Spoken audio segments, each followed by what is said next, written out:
Okay, well, no book launch would be complete without a few words being said about the book's star, and hopefully the odd pint of piss being extracted from him.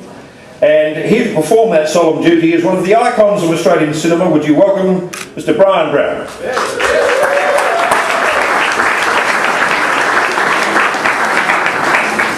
Thanks, mate. Cheers, mate. A lot of energy in this book. A lot of life in this. But then you'd expect there would be. Because it's the life of Jimmy Barnes. So anyway, about a month ago, Jimmy rings me. Jimmy! I got this boot. Got a few friends, got to say a few words. Will you do it? I went, oh yeah, I might be in South Australia, but I can get over. Good, see you then! Then about 3 days later, I get this email. It says, Dear Brian, it's from Melissa, the publisher. It's Dear Brian, we're so pleased that you've said you'll launch Jimmy Barnes' book. What a sneaky little bastard.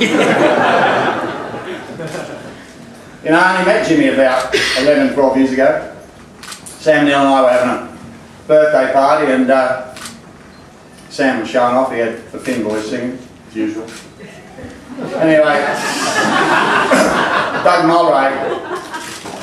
Mulray organised Jimmy Barnes to sing for me.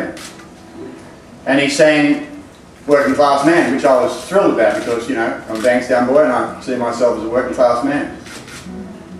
But he sort of changed the words and he did it as middle-aged man. He sort of took the edge off it.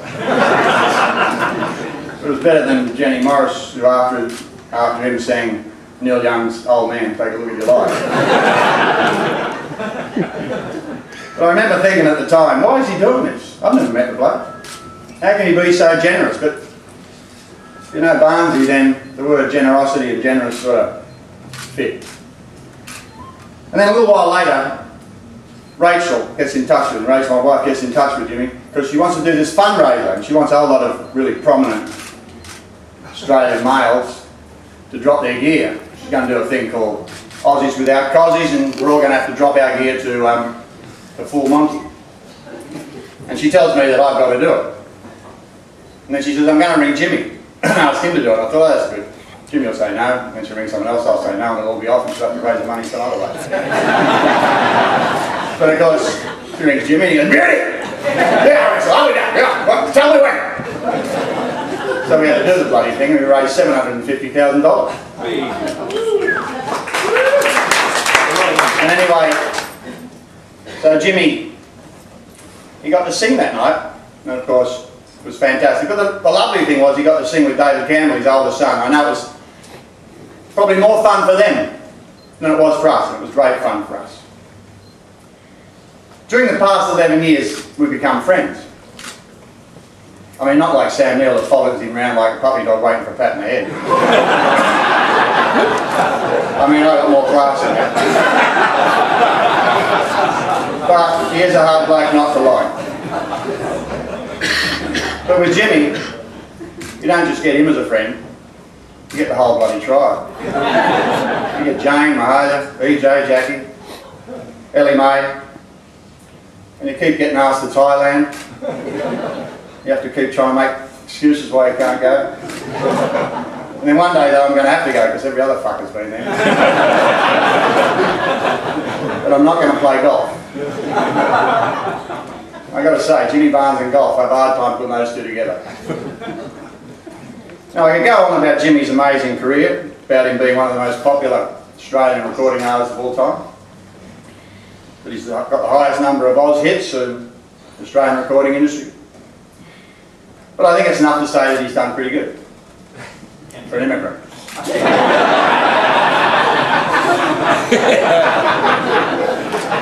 That's what Jimmy Barnes is, an immigrant. One of those incredible people who leave their friends and their families, go to the other side of the world in search of a better life. And in this book, Icons of Australian Music, Jimmy Barnes we get to see that journey. We get to see the struggles, the passions, we get to see the loves, the successes, the failures, the blood and the guts, and finally, the royalty that is Jimmy Barnes. I mean, it wasn't always a struggle.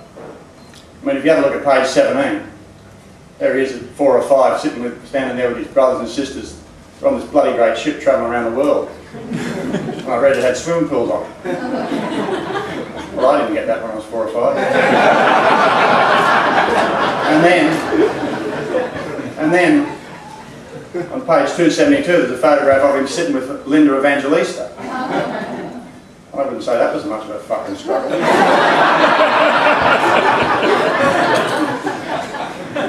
And then there's the passion. Well, of course, the real passion for Jimmy Barnes is always by his side, and that's Jane Barnes. A Thai princess, I've been told. And I'm happy to accept that.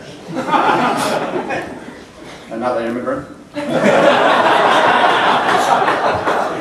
But between them, they've bred 4 true blue Aussies that will continue to contribute to Australian cultural and social life. We can be sure of that.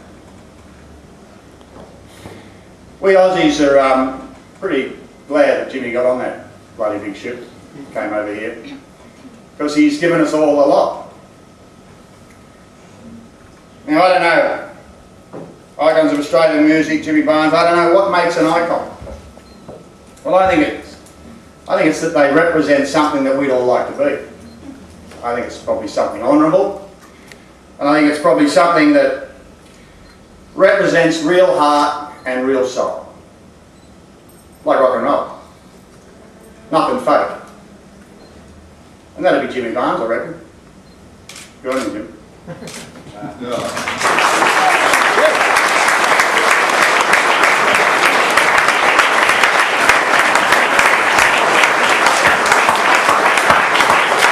Thank you, Brian.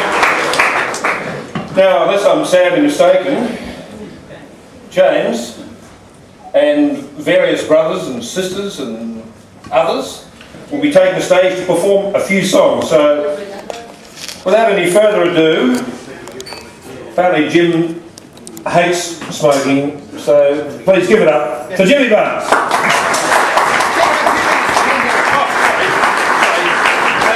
Keep your applause going for how long? 2.5 minutes. Could you please keep your applause going for 2.5 minutes while they set up? No, in fact, this is a major fuck up. I will be taking a couple of minutes to do all of that again.